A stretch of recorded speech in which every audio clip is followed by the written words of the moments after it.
Assalamualaikum warahmatullahi wabarakatuh. Perkenalkan, saya Eki Sulastri dari jurusan Psikologi Pendidikan dan Bimbingan Universitas Negeri Makassar angkatan 2018. Baiklah teman-teman, pada kesempatan kali ini saya akan sedikit menjelaskan materi tentang hubungan jenis-jenis antar pribadi. Nah, saya akan menjelaskan beserta dengan contoh-contohnya. Nah, yang pertama, saya akan masuk kepada hubungan persahabatan yang di dalamnya terdapat beberapa jenis hubungan. Nah, yang pertama, saya akan masuk ke persahabatan timbal balik. Nah, di dalam persahabatan timbal balik ini merupakan tipe yang paling sangat ideal. Ditandai dengan adanya loyalitas, pengorbanan diri, dan rasa sayang tentunya.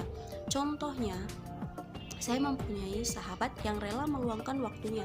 Begitupun dengan sebaliknya, saya akan meluangkan waktu saya untuk sahabat saya sendiri. Nah, saya masuk ke yang kedua, yaitu persahabatan penerimaan.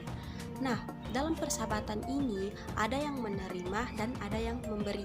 Contohnya, guru yang memberikan pelajaran kepada muridnya.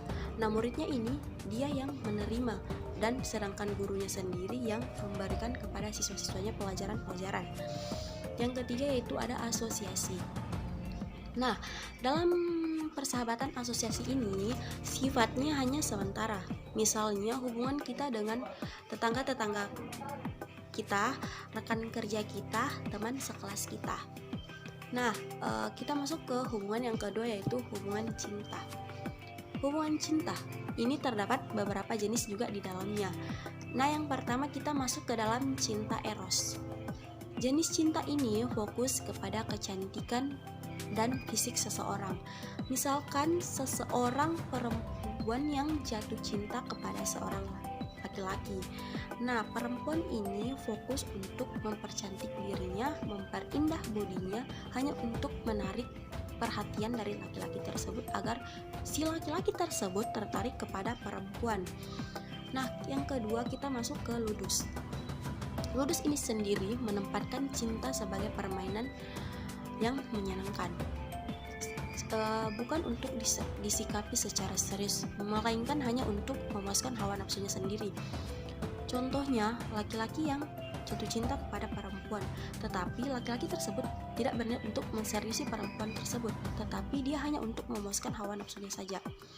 Nah, yang ketiga ada storge, cinta yang tidak memiliki gairah. Tetapi cinta storge hendaknya bertujuan untuk menemukan kekasih, melainkan membangun hubungan dengan siapa mereka bisa berbagi ketertarikan. Misalkan, saya suka kepada seseorang yang aktivitasnya senang membaca buku. Nah, saya tertarik kepada aktivitas yang dilakukan orang yang saya suka tersebut karena saya begitupun sepertinya, karena saya juga suka dengan misalkan dengan membaca buku. Otomatis aktivitas yang saya lakukan berdua sama, jadi saya tertarik dengan aktivitas yang dilakukan oleh laki tersebut. Nah, selanjutnya yaitu kita masuk ke cinta pragma. Cinta pragma ini cinta yang sangat praktis. Dia hanya mencari hubungan dengan cara yang terbaik. Biasanya ini lebih serius. Contohnya, apakah dia sudah bisa mencuci, apakah dia sudah mapan, atau bisa mengerjakan segala pekerjaan yang dilakukan ketika berumah tangga. Nah, yang selanjutnya itu ada mania. Mania ini lebih ekstrim. Misalkan saya suka kepada seseorang. Nah, orang tersebut sedang dekat dengan orang lain. Nah, maka saya akan merasakan kecemburuan yang berlebihan terhadap kedekatan dua orang tersebut. Nah, selanjutnya itu ada agape. Cinta agape ini merupakan cinta spiritual dan tidak mengharapkan imbalan apapun. Misalkan cinta kita kepada Allah Subhanahu wa taala yang tidak mengharapkan imbalan apapun, tetapi dengan kita cinta kepada Tuhan kita hanya bisa dengan cara kita beribadah kepada Allah Subhanahu wa taala. Nah, yang selanjutnya itu hubungan keluarga. Dalam hubungan keluarga terdapat juga beberapa jenis.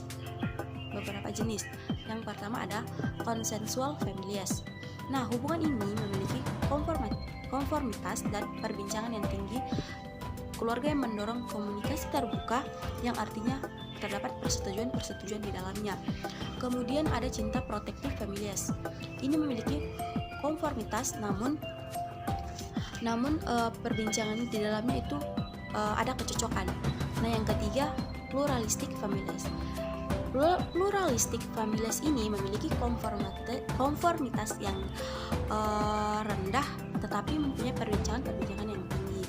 tidak memiliki kecocokan yang rendah, namun memiliki cara komunikasi yang baik atau tinggi.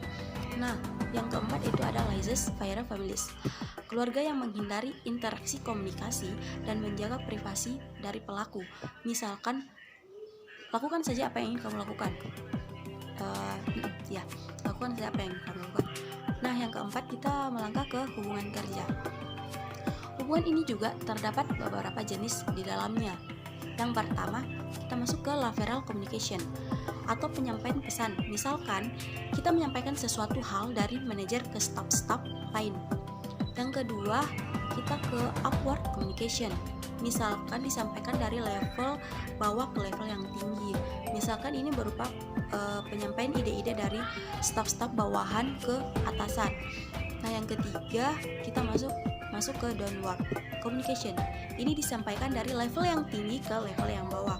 Misalkan berupa perintah dari atasan ke bawahan, penjelasan dan persetujuan yang harus disetujui oleh staf secara bersama.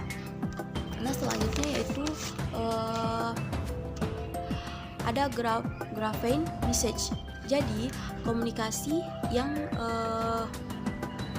penyalurannya tidak mengikuti bentuk formal yang ada biasanya pesan-pesan yang berisi tentang personal diri seseorang. Nah, mungkin hanya itu penjelasan dari saya mengenai hubungan jenis-jenis antar pribadi. Semoga teman-teman bisa menerima apa yang saya jelaskan sedikit ini. Semoga bermanfaat untuk kita semua, dan saya ucapkan terima kasih. Wabillahi taufiq wal hidayah. Wassalamualaikum warahmatullahi wabarakatuh.